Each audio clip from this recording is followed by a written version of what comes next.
Hello and welcome to the Webcast for Monday, March 24th. I'm South Ops meteorologist Jonathan O'Brien. Visible satellite shows sunny skies all across the region this morning as strong high pressure asserts itself over the west coast, and that is going to set the stage for a very warm early spring day today. You can see it on the water vapor satellite as well, with the nose of that big ridge extending from off the Pacific coast all the way into the northern Rockies and southern Canada, with California firmly on the warm southern side of the jet stream. As a result, temperatures will skyrocket today, in many cases the warmest day of the year so far. We'll see highs 15 to 20 degrees above normal, with mid-80s to low 90s in the valleys and high desert, 90s in the low desert, and 60s in the lower mountains. On Tuesday, the ridge will shift slightly to the east, but remain strong over the region. The only change on Tuesday will be a slight shift in the wind from a light offshore flow today to a light onshore flow on Tuesday. That light onshore push will bring a few degrees of cooling west of the mountains in Southern California, but allow a few additional degrees of warming for much of the interior, and it will be another very warm day for this time of year, triple digits possible in the low desert. Minimum humidity will be mainly between 15 and 30% away from the coast through Tuesday, with some single digits in the deserts. And winds will be fairly light overall, again a little more offshore today and onshore Tuesday, but primarily local and terrain-driven.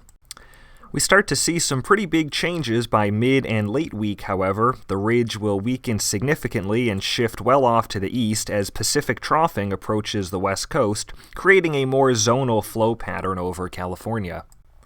This change will bring significant cooling. Temperatures will fall several degrees on Wednesday and continue cooling through Friday. Take a look at the forecast highs by Friday, a far cry from where we'll be the next couple days. In conjunction with the cooling, a stronger onshore flow pattern will develop mid and late week, with gusty westerly winds becoming common across the mountain ridges and through the desert passes. This will also bring higher humidity and a deeper marine layer, with night and morning low clouds likely extending back to the coastal slopes later this week. With the ongoing warm weather, mainly dry conditions are expected through Wednesday. As that cooler and more progressive flow pattern develops, occasional light showers are possible, mainly across the Sierra from Thursday through Sunday. It certainly won't be raining and snowing that entire time, but it's tough to time out the individual rounds of showers. And again, any precipitation this week looks quite light, with total accumulations through Saturday night or Sunday likely no more than an inch, even across the Sierra. However, the story may not end there as troughing becomes rather relentless over the Pacific. Most indications are for an unsettled start to April, with risks for widespread and significant precipitation, potentially region-wide, but most likely across the Sierra as we head into the first week of the new month. So stay tuned to the forecast as the warmer and dry summer-like pattern of early this week is not here to stay quite yet. Continued and sharp drying trends are likely in the dead fuels through Tuesday, with steady moistening trends developing for the remainder of the week.